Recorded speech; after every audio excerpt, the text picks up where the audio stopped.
Welcome to the Funnel Reboot Podcast, brought to you by Marketing What's New. Let's get into today's show. Hey, Glenn here. Welcome to Funnel Reboot. Today, we're going to look at the analyst's role in marketing. First, just want to remind you as a PSA that Google is sunsetting Universal Analytics. And if you're listening to this in late 2022, you've got about half a year left.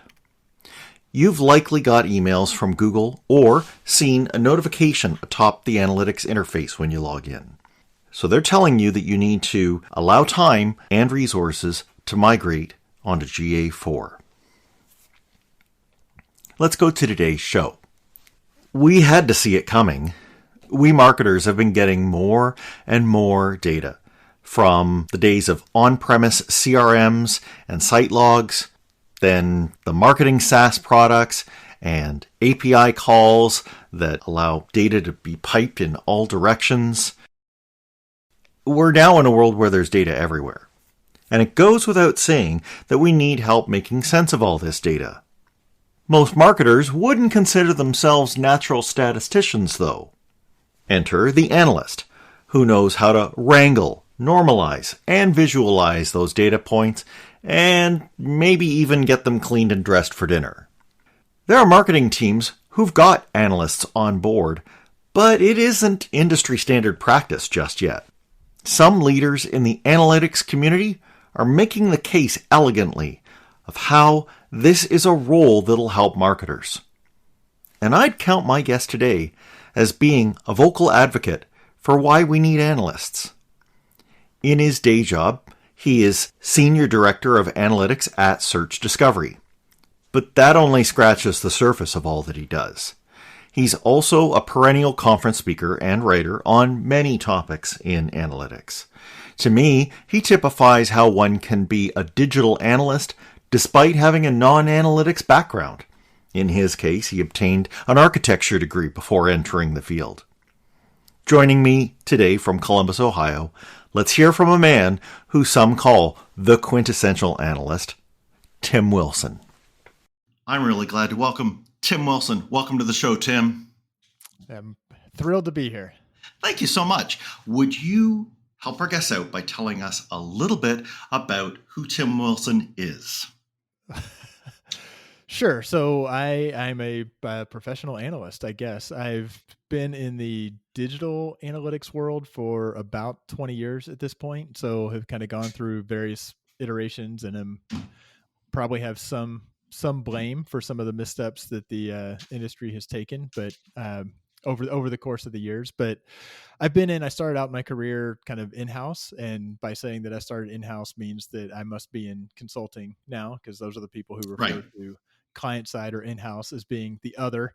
But I've been in kind of agency side. I've been kind of consultancy side. The organization I'm at now, Search Discovery, is kind of a hybrid agency consultancy that focuses specifically on analytics. So I work with clients mostly on the larger enterprise side of things, with helping them figure out how to efficiently and effectively put the wide range of data they have at their disposal to productive use. Very well put. And putting it to use is the name of the game. Analysts are trying not to simply do a science fair project. They're trying to help a business, things like increase revenue, figure out perhaps how to decrease the cost of acquiring customers, or perhaps improving the lifetime value. It comes down to those things. They're very business driven. They're all monetizable. So if it's already clear what the analyst needs to do, we should talk a little bit about why it's so hard for analysts to do that. Well, and I often, when I'm speaking or teaching or training, and I'm talking about doing analytics, I find myself like, let's use a simple pure play e-commerce website as an example, because frankly, they're the ones who have it the easiest. And then Yes. 9 times out of 10, I'm like, but we're not a pure play e-commerce, website. We live in an online and offline world. And I think that's kind of the crux of it, is that we are somewhat drowning in data. I mean, there's more data every time you turn around. Another vendor is saying, and buy our tool, we'll get you more data. You'll have a dashboard. Yeah. And none of those are saying, oh, they may pay lip service to it. In reality, they're not ever kind of natively built to say, and here's the direct line between what you're doing in social media or in podcast advertising or on radio or with your website. And here is the direct line we can then draw to business impact, because the world's super complicated. And so I think that's where analysts wind up struggling when they say, well, what's the business thing we're trying to impact? And it's easy for marketers to say, simple, we want to increase revenue, or we want to reduce costs. Yep. And the fact is, if you then ask the follow-up question, but how is this email driven campaign that you're doing going to do that when you're just driving attendance at an in-person event? And all of a sudden it kind of it becomes a little bit tougher. So to me, that's because marketing's really kind of complicated. Trying to move the business needle, it's a whole bunch of things, multiple channels working together with what the competitor's doing, what the business, what the economic environment is doing. So we have all this data, and we think that even analysts sometimes have the expectation that they can just throw it into the machine learning stew and it's going to spit out the answer. And it's just, it virtually never does. And so then you wind up saying, either I've gone so narrow that I can say something conclusively that doesn't matter at all, or I go so broad that I can't get conclusive results. And I'm trying to figure out where can I live in between those two extremes that is useful, that helps make a decision with some level of confidence that is, better than I'm just flipping a coin. Right. We always have that as, the question, I suppose, by the, powers that be who have put that analyst in a role to say, your cost is being set up aside against that. And if we really just wanted to use a dartboard or a coin toss, we wouldn't need you. Let's talk a little bit more about that kind of organizational backdrop when we're looking at a marketing department. And by the way, your examples of online and offline, I'm sure, address what most of the listeners here are used to. The fact that we've got siloed departments and that we've got the better part of 2 decades worth of siloed applications, which each one of those departments are using, that's not working in our favor. I suppose I could even get nostalgic and wish for the old days of like Big Iron, where you just had one ERP that, IT came down and said, everybody uses this. But we've got point solutions of the yin yang. And the world we live in now has marketing basically mopping their brow, sweating on things like paid advertising, because the information that they're working on, the platforms they're working on, no matter how well they optimize those, there is something, 2 departments away, which is holding on to, let's say, that final revenue action. And the analyst is sitting there saying, okay, I can't give you much of an answer until I've worked across those silos and brought them together. Agree? I mean, I think it can be a challenge. I think I find myself as an analyst, when I am working with a client, I rarely am starting with the data or the silo. So I'm a big fan of like, let's actually understand what we think are, I'm going to use the customer journey phrase, but not from I'm gathering all the data, I'm going to magically stitch all this together. I'm just saying, where do you fit in kind of the entire value chain? Even going to the point of drawing it, drawing it out and saying, what are the other factors that are in that value chain that are upstream or downstream or adjacent that you think may actually impact it, impact you, impact the results that you don't have control over. And then there's kind of two ways to go from there. One is actually engaging with those other groups. And I would say 8 times out of 10, if it's, wait a minute, there's kind of something going on between our website and our call center, and we're not the call center.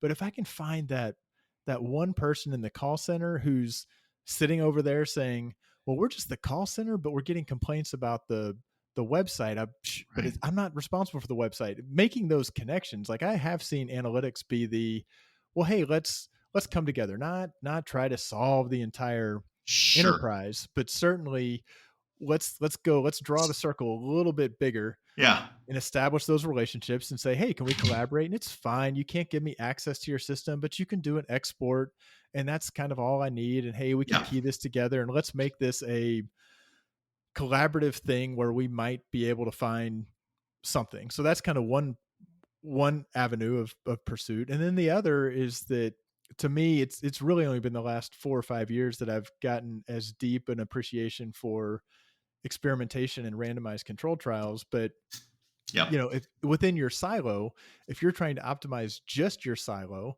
if you do a randomized design, then it kind of doesn't matter what the other factors are. You can still do get a local signal, because you can say, if I've done this well, whatever factors, whether it's the economy, competitors, other departments, whatever's going on, they're hitting my different groups equally. And so whatever difference I'm seeing is due to a change I made, to an intervention that I had.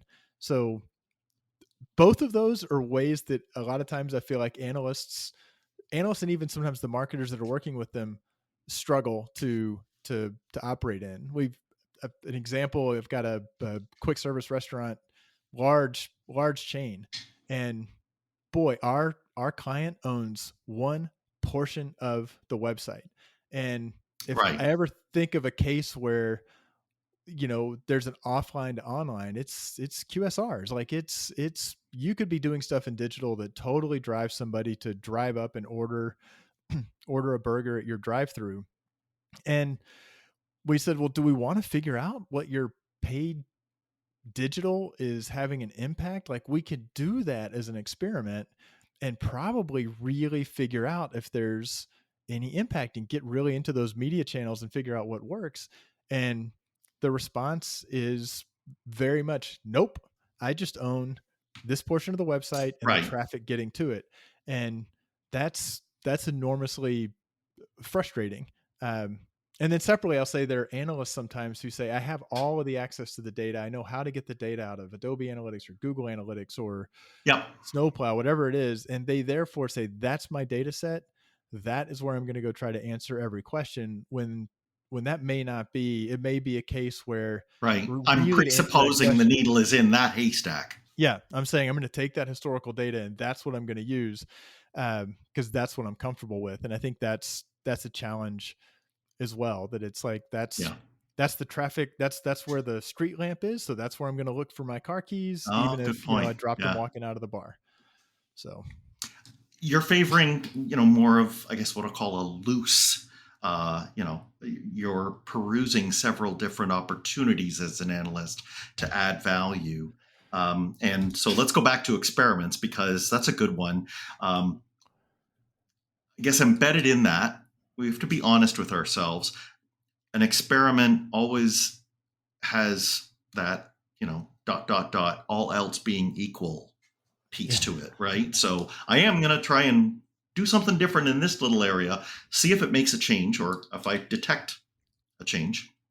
But I'm also aware of the fact that there might be things that are crowding into or muddying up my results that I just wanted to stay the same. So like some practical tips for that. I know in the past you've said, well, try to do one geo and have a sense maybe that you're not even going to tell your stakeholder about about multiple tests that you might be doing over time. And you're going to almost like a game of Battleship. You're going to play it one move at a time to see where you need to go next. Yeah, and I think, I mean, true, the purists, and I probably fall into this, there's a degree of a truly properly designed experiment, which requires a lot of coordination and communication and some real diligence to do well. The other stuff, mucking it up, becomes less of an issue. But the problem is they're expensive. They take planning and time, and you have to run the experiment, analyze the results. So you can't do that with everything. I would say there is the pretty common of, hey, we're going to make a bunch of changes at once, and we can't do it as an experiment for 18 business reasons, of which maybe half of them are valid. So say that they can't, they're just going to try to make a change. One, having the clarity of saying, if you change 4 things at one time and you measure the before and you measure the after and you detect a difference, you are definitionally not going to be able to say which one of those 4 changes, resulted from it.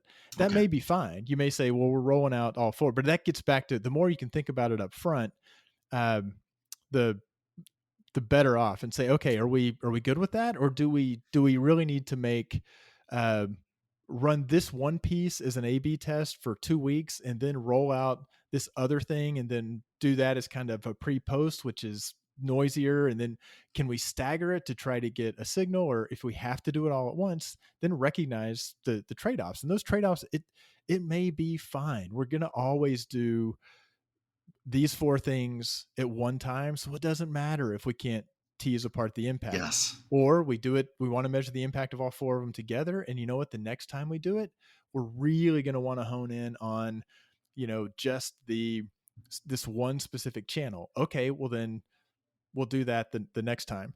So it's going in with eyes kind of wide open, and, right. and having some diligence to, even if you're doing a pre and a post, not just say, well, let's take 6 weeks before and take the total and take 6 weeks after and just compare them. Like, there are more rigorous techniques to say, let's do a little bit more than that. Because what happened on the day that you rolled it out turned out to be the day that the stock market fell off a cliff, right there. Right. So having a technique to say, how can we do kind of what's called a quasi experiment, even though it's not really an experiment, it's kind of using statistical techniques, can try to mitigate the risk of misinterpreting what's seen in a pre-post. And by that same, it does, but by that same token, you're talking about things that we need to be honest about up front. We also, I suppose, need to be honest that our test may be inconclusive. So do we consider that a fail? Oh, that winds up, boy, there are some people with really, really strong opinions about that I don't find myself being, because there's kind of the school of thought of saying, well, even if you can't call a winner, you still just keep slicing the data until you find something, and you always should learn.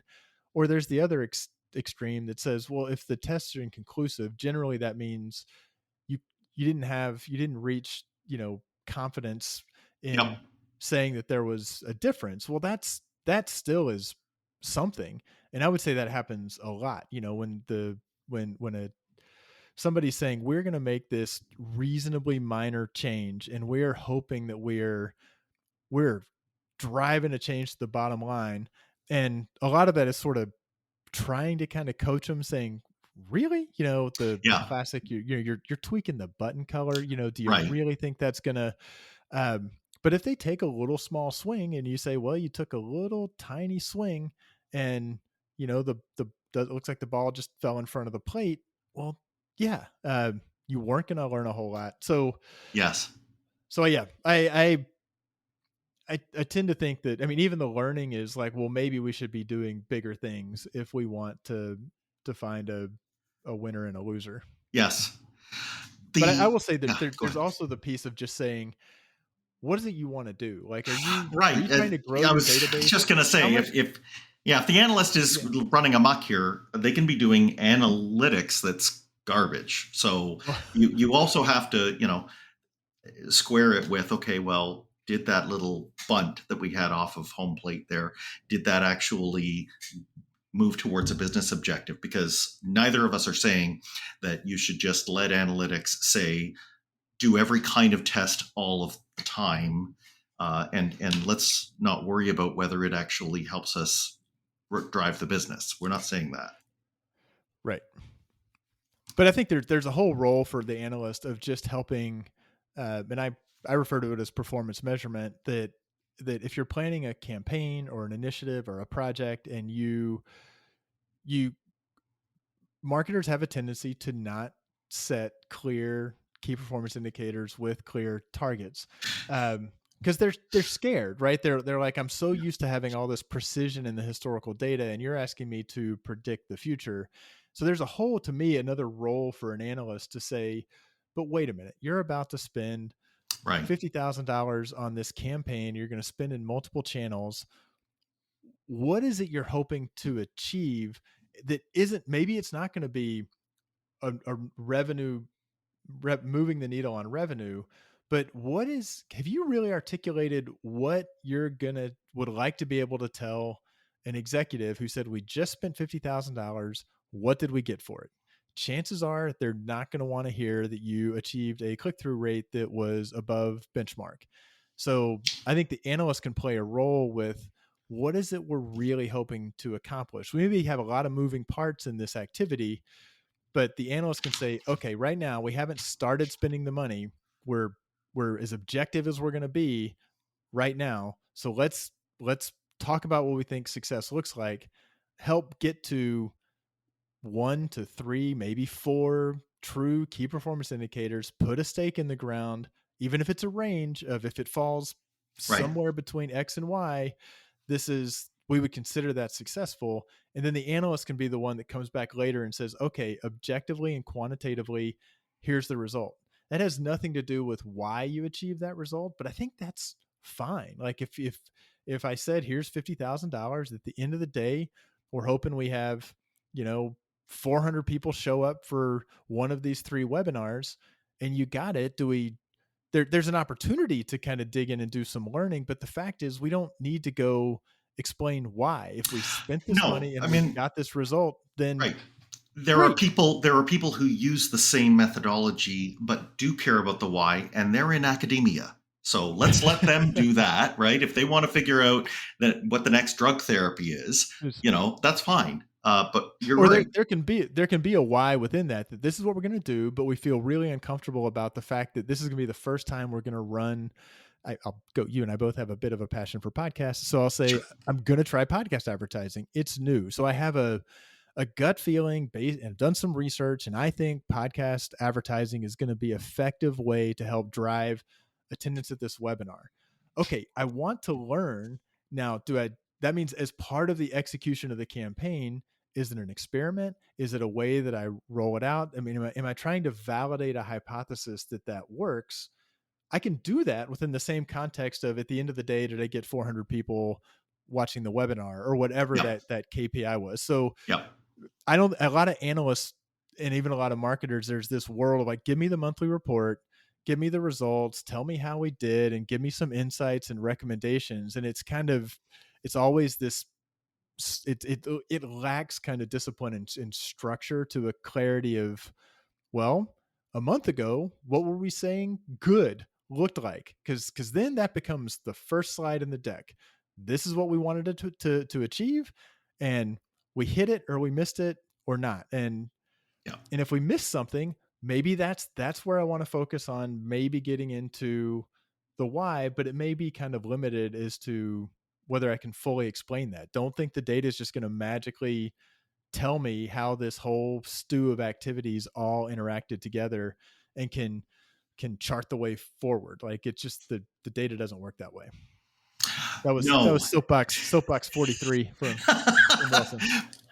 So, but we're going to get into more of how you conduct those reviews and how the data sets that we're using right under our feet are in the midst of changing here. But we're going to take a very quick break, and then we'll come back. We'll get right back to the conversation, but I'll first take a moment to talk about the switch Google's making to their whole analytics platform. There are many ways to move to Google Analytics 4 out there, and one of them that's included for free with GA4 is the web analytics data that you see in the interface, but in database form. And since you're going on a full-blown migration to a new product anyway, you should consider pulling in data from your other systems so that you can analyze and visualize them for your entire funnel.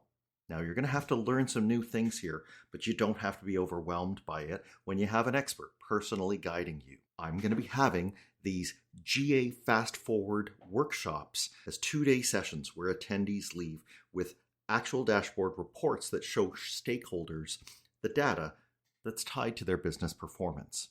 So whether you've had GA4 installed already or are still on Universal Analytics, you can take advantage of this. And the next workshops are in Ottawa and Montreal. You can find information on them by going to gafastforward.com. So GA as in Google Analytics, and then the words fast forward. You can either use the number 4 in forward, or you can spell it all out. Either way, I'll get you there. All right, so Tim, we have talked about what we are aiming to do. Let's imagine that we've covered off a fair number of things with objectives and how you might structure an experiment, or at least how an analyst is tracking data. We are probably now, past one hurdle of having completed some kind of experiment, or we're doing a campaign review, and we now get into some of the territory I know you love, which is we have correlation. We see that A changed B, and people start getting up from their chairs and doing a dance and saying, we're done, we made it happen. And you come along and you throw out the big fancy word counterfactuals. So you want to maybe lay that on us in plain terms and say why you've got a beef with people who just charge a little too quickly into the we made A cause B. I feel like that if I had a nickel for every time somebody proudly rattled off that correlation is not causation, and then immediately followed it up with a statement that says but, and then they try to assign causation to a correlation, I'd be a wealthy man. Right. So the idea of counterfactuals, and I'll admit this is also, it's a relatively new to me. It's only been in the last few years. It falls under this whole umbrella of causal inference, and the other phrases like potential outcomes. But at its core, it's that we're only living in kind of one linear world. So when things go up, things will go up or down. And if we observe two of them going up together or going down together, it is really easy to see a correlation and kind of jump to declaring that. A counterfactual would say, wait a minute, if you're attributing causality to this thing that you did, this intervention, then a counterfactual would be, what would have happened if we had not done that? We're running a multi-channel campaign. These are the results. The results are great. We're going to say it was awesome. Where our attribution for paid search says that paid search generated X amount of revenue. Okay, the counterfactual would be, what if you did not run paid search at all? And that's like, well, yeah, but we can't split the universe and do both. Well, experimentation is basically splitting the universe. So that's one way to go at it. But just having the mindset of saying, wait a minute, let me pause and say, be really clear on what I'm declaring that I did and the result of that. And now let me step away and say, can I tease out what would have happened? Can I estimate what would have happened had I not done that? And it turns out there is a wealth of kind of research and techniques for trying to do that. And it's never going to be perfect, but that's like running around talking about counterfactuals. Like it's part of my kind of beef with the way that we talk about multi-touch attribution and any sort of attribution approach, where like the word is correct. Attribution says I am making a choice about how I'm going to assign value to each one of these channels, be it a last touch or a first touch or a linear or even an algorithmic. Those are all choices, but it gets treated like attribution. I will regularly get asked, what's the right attribution model? And I try to not actually laugh out loud. It's like, whatever you want it to be, like Sure. whatever feels right for your business, because none of that is actually measuring the incrementality. But it gets kind of confused when we say we're going to change to a better attribution model. Deep down under the hood, what that's trying to do is estimate the incremental value. Right. So I don't know. This gets like it's one of those where it's like it's easier to talk about with a picture, but like the fact that we try to attribute, we made $1 million and we're going to chunk up that $1 million across every single channel, and maybe as if all of them came from something. Yeah. And the reality is, you're like, wait, if you turned off all of your marketing, would the counterfactual based on that model would be, if I had turned off all marketing, I would have gotten 0, not 1 million. Is that right? Like, no, actually, no, we've got existing customers who are repeat customers. And so you're like, okay, well then you're choosing to assign value to all of the channels, but you're also kind of admitting that you're not actually measuring incrementality. And when cannibalization happens, if in a digital world, paid search and organic search, if I turned off paid search, right, there's a good chance that some amount of that revenue would come in through organic search. And really, in a perfect world, paid search would not get credit for revenue that, in the absence of paid search, organic search would have delivered. So you give the real world, example of, you're going down the grocery store, you're nearly at the end, you got a big bag of popcorn or something that you'd already put in your cart, and 5 feet before the checkout is a sign, a paid ad saying, buy our popcorn. Right. So, yeah. And then claims says how much, and they'll say, well, that was ours. Last touch. I don't need all the credit. I'm generous, but how do you want to do? It's like, well, you should get none. And we have to we have to use those attribution tools like that. They do give us a quick feedback loop to try to find things that are better. But what's brutal is that it's how much that many analysts and most marketers think that's measuring the revenue. And it's like, really what you want to do is measure the incremental revenue from this one thing. And I just think the whole industry, and there's a world of platforms out there. I mean, Google's out there continuing to say, we're iterating, we're bringing algorithmic attribution to everybody, and we're going to use, this Shapley values or Markov chains, and we're going to do some holdouts and tests, and they do have a wealth of data, and they're doing good work, but they also are heavily incentivized to say, we can solve this, especially if you're a small or medium-sized business, and Google's saying the holdouts that we've done in other places to refine our models logically mean that we can just pay no attention to the man behind the curtain. Guess what? You know what? Paid search is awesome, and you should spend more on paid search. I mean, all roads lead to that. So, yes. And that's not that they're overtly being unethical. They're just, they're not going to stand up and say that it doesn't really work that way. They're inside the bubble. And if they're not privy to all the signals from those other platforms, how could they say anything else? And I think you pointed out in a talk you gave, the fact that they're even using machine learning and talking about these things, they're acknowledging that their data is incomplete. Right. But I don't know how much is they're acknowledging it's, I will say with like Adobe Analytics that introduced algorithmic or data-driven attribution. To be fair, I think they rolled it out more widely in their platform before Google did. And Google bought Odometry years ago, and then just kind of quietly, you didn't really hear much about it. But Adobe was rolling that out because the market was asking for it, because we were all hyped up on, if I could just have all the data points, then I would solve attribution.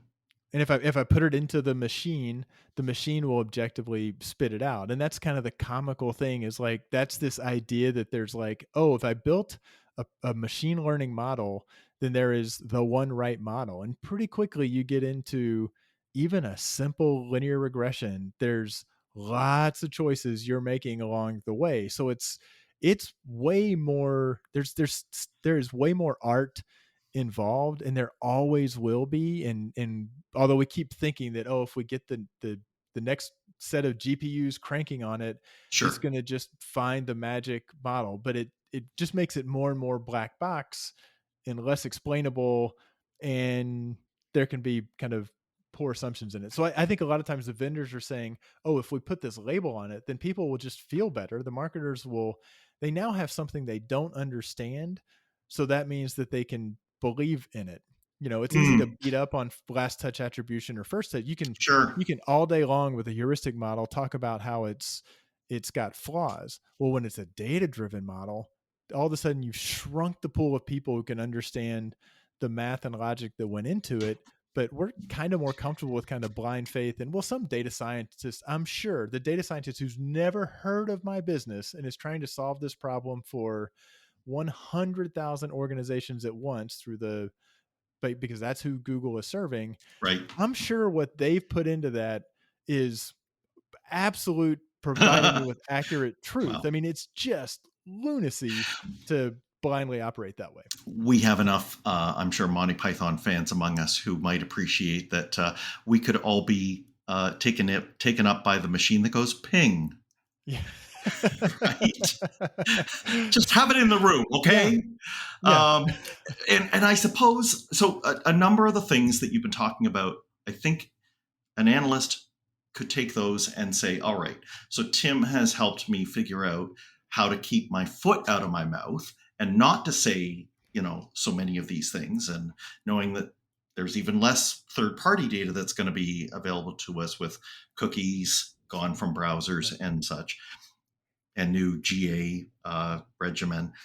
But I suppose they still have to contend with the fact that their own credibility can be put on watch when they start to even talk about models and say, well, we could look at it this way, or we could look at it that way.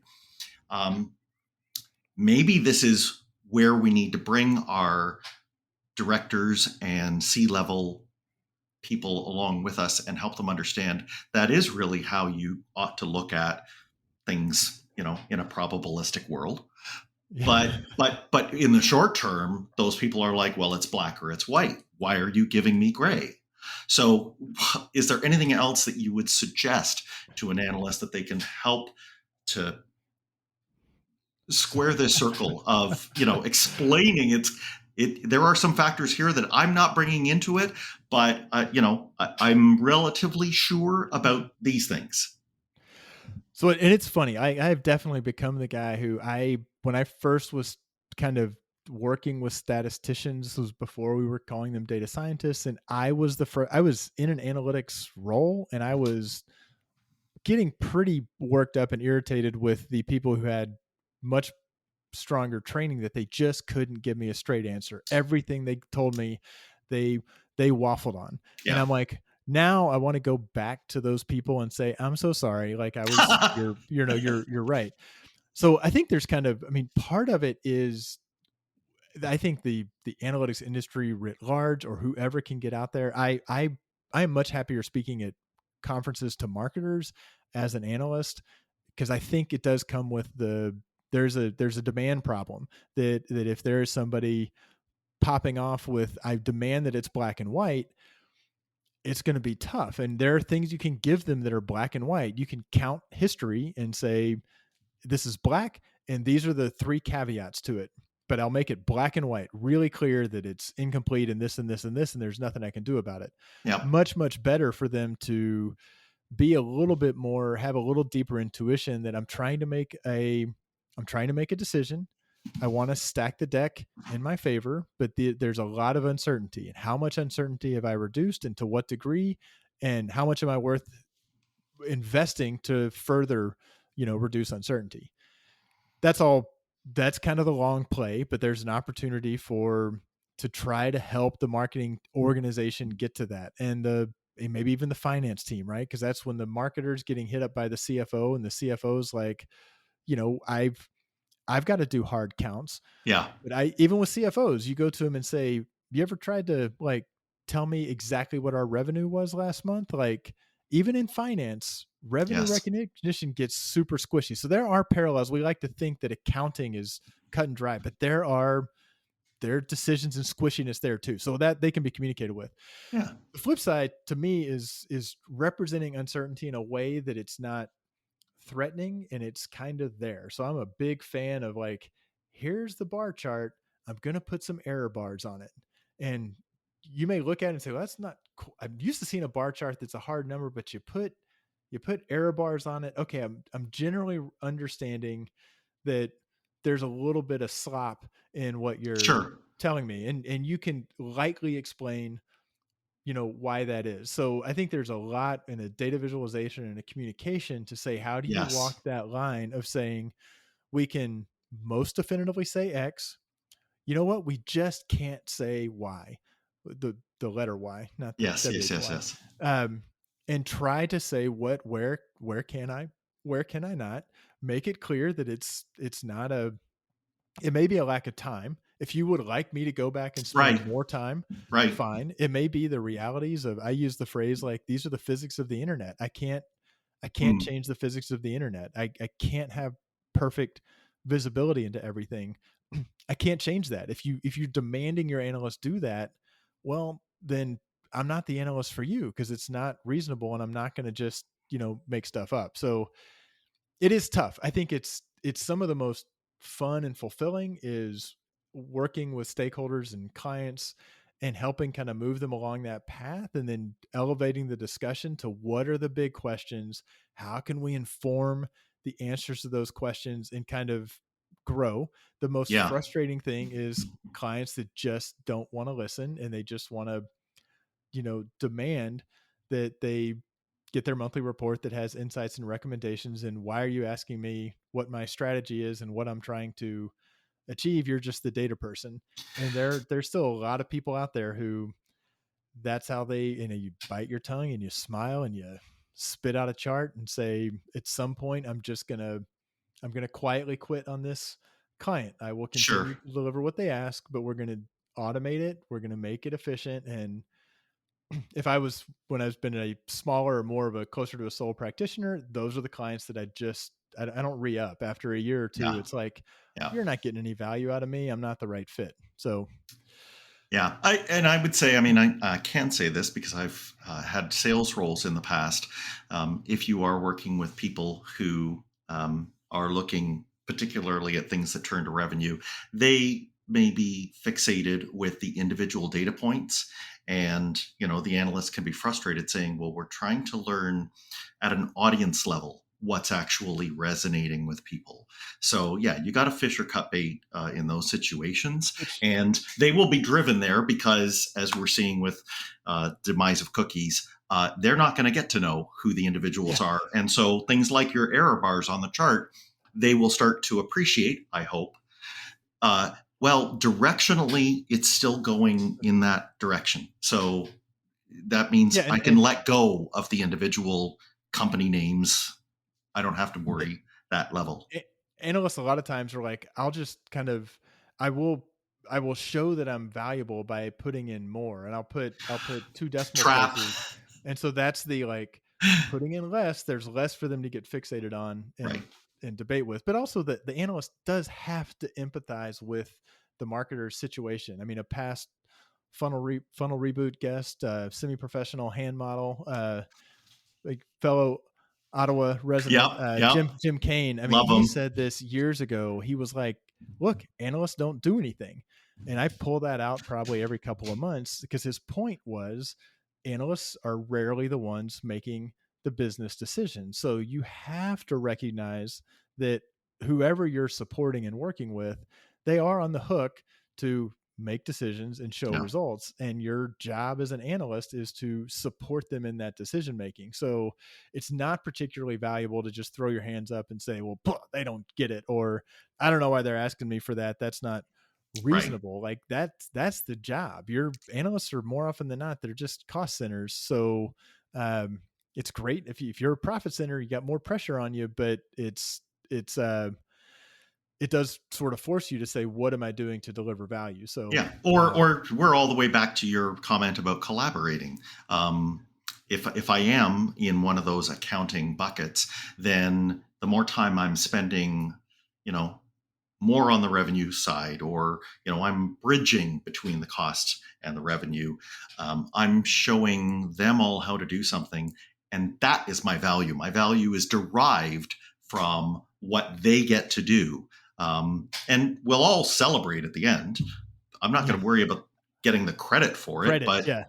Who right? cares? Yeah. Who cares? Yeah. Just want to wrap on one thing that I think would be good for people who, here we are recording this in mid 2022, and there are a slew of newish tools out there. And many of them are bringing what used to be the realm of programming languages, Python, R, and kind of bringing them down into a low code, environment. So we've got some, funky tools on the Google side. Collab would maybe have a bit of that, or Jupyter Notebooks. But even take Google Tag Manager, right? That we are now being able to figure out what we want to tag and action as an analyst without actually having to get our hands in code. So if you could gaze on the horizon and tell me what you think the future might be, do you see these tools making this field approachable for people who don't see themselves as statistics types? Or do you think that, we're still going to need to have those skills? It's just that, for 80% of the cases, we'll be able to do it faster with a tool.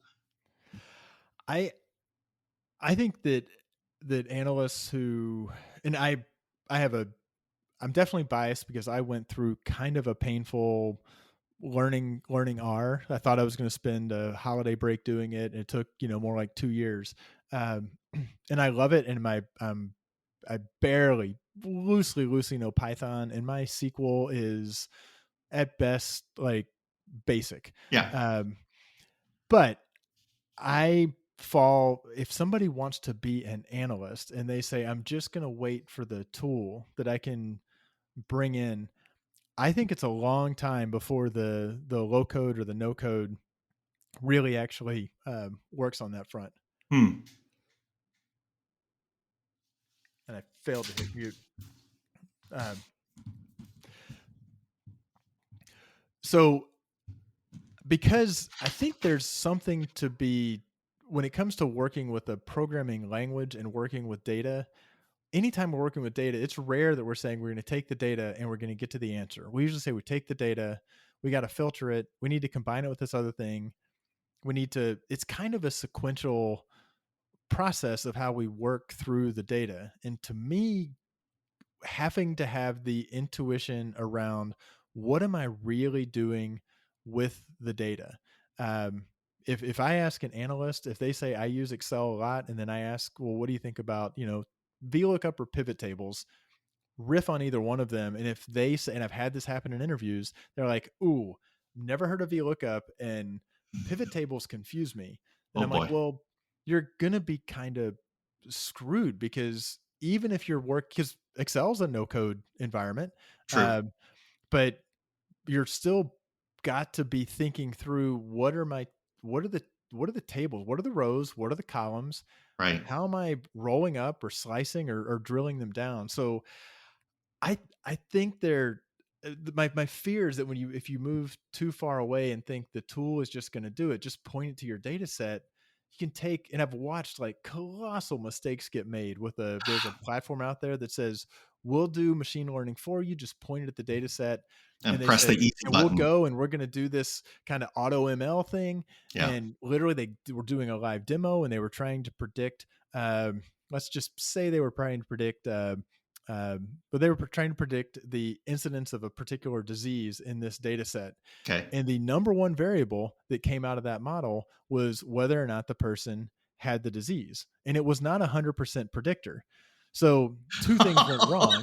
They had a Yikes. column in the data that was pretty much a direct proxy for their dependent variable, and it wasn't even a perfect proxy, and it still got included. And so Sure. ultimately the guy doing the demo was like, oh, I guess we need to kind of look back in the data and kind of clean that out and sort of exclude that. And I'm like, yeah, if you were coding with the data and you knew how to do a basic exploratory data analysis where you check all your variables for completeness and everything else, you thinking you're going to build that into a mass market tool, like Yeah. it just means you potentially can hide stuff that actually getting your hands a little dirtier with the data. Yeah. Or So fly I don't know. past it. Yeah. No, aside And I from, do think I think for marketers who aren't going to get in and learn the code, I still think I'm still struggling to figure out how to give them some of the intuition around uncertainty and decision making. And you don't have to have, just because you track every person, which you can't do anymore anyway, yeah. isn't the way to the way to the truth. So I think that's sort of a separate, that's kind of concepts and intuition that are kind of teachable by example. But also I don't see them getting into no code, even though they're technical marketers who I guess maybe will. Tim, well, I'm going to have to think back to and remember that grade 6, Mr. Manziel was right for telling me to keep my calculator away during math. I was hoping you would prove me right, but I guess I got to give him that one. But yeah, it's a very good point. And if there's something good that can be taken of it, it's that it allows you to work those skills, which end up making you a really good analyst as opposed to a report lackey, right? That's the Yeah. I mean, difference. I think slowing you down and thinking through what am I doing in the sequence, and then that you do hit. I mean, I have gotten to that point with R where when I'm kind of not thinking about the code, I'm just rapidly iterating through kind of the manipulations and making a written log of it because I'm Yeah. writing it in code. Like that makes me feel like I'm in a much, much safer and comfortable place with the data than if I, threw it into a black box and looked at the result that came out the end. And that result either is exactly what I expected, so I haven't learned anything, or it's wildly off, in which case I think something must have gone wrong. So then I'm Yeah, stuck. and then you're Forced back to square evaluation. one. You might, Yeah. right? You would have Yeah. been faster than to just plod through EDA Yeah. and arrive at that understanding yourself, not having that pit in your stomach wondering, okay, is the data set all wrong Yeah. or is Did this I tool set one of wrong? the did I set one of the switches wrong? Is the Yeah. tool not set up to handle this? Did it misclassify one of the variables? And then the people who get really good at that tool, turns out they've gotten into the guts of it and they're actually looking at the code and understanding, what's going on. And they're back where they could have started anyway, just with which is, it's not a knock against, it's not saying the no code and the low code don't have some place, but I don't have a lot of patience for people who think, well, I'll just wait. I'm sure Hal will be here in a couple of years and will take care of, I'm sorry, Dave, I can't crunch that data for you. We So may yet get there, and maybe we'll have you back on then, because it is possible that the tools will get better, and we're all getting better as analysts, but we're not waiting for that. Tim, if people want to find out more about you, or where they can hear or read stuff that you're doing, where can they go? So I'm super findable on LinkedIn. So even with a generic name, and there is another Tim Wilson kind of in the analytics space, but you can find me. I'm TG Wilson on Twitter. I am in the Measure Slack. If your audience doesn't know, the join.measure.chat, that's 10,000 or so analytics types in an organized Slack group. And then if I'm on a podcast, I got to plug the Analytics Power Hour, Of course. analyticshour.io, which is a biweekly podcast that I co-host with a couple of other analysts. And it's similar to this. It's conversational, and but amongst the co-hosts, as well as with the occasional, or more often than not, we have a guest. And so if you're up for more of this stuff, then you can hear more of me there. Perfect. And people will know if they've got the right Tim Wilson, because usually there's a Gilligan bucket hat There's fairly close by. Yeah. I'm actually, again, hat tip to Jim Kane, semi-professional hand model. I am the Tim Wilson on LinkedIn who is highly skilled in butter. Have over 100 people who have endorsed me for butter, and that was all started by by Mr. Kane. So. Okay, so this is, I mean, there's I'm sure a Reddit rabbit hole somewhere with there are Amazon products where people do that same thing. So yeah, but I did not know that, and I gotta get right on going to your I will take profile, your and you've got my recommendation too. Skill, so. Oh man, thanks again for coming on the show. This was a lot of fun. Indeed. And I'm so glad that people stuck around for it. And I hope that they got some better insight into how to make their funnel even better. Thanks for listening. Follow the show on Twitter @Funnel Reboot. If you like what you have heard today, please consider leaving a review wherever you get your podcasts.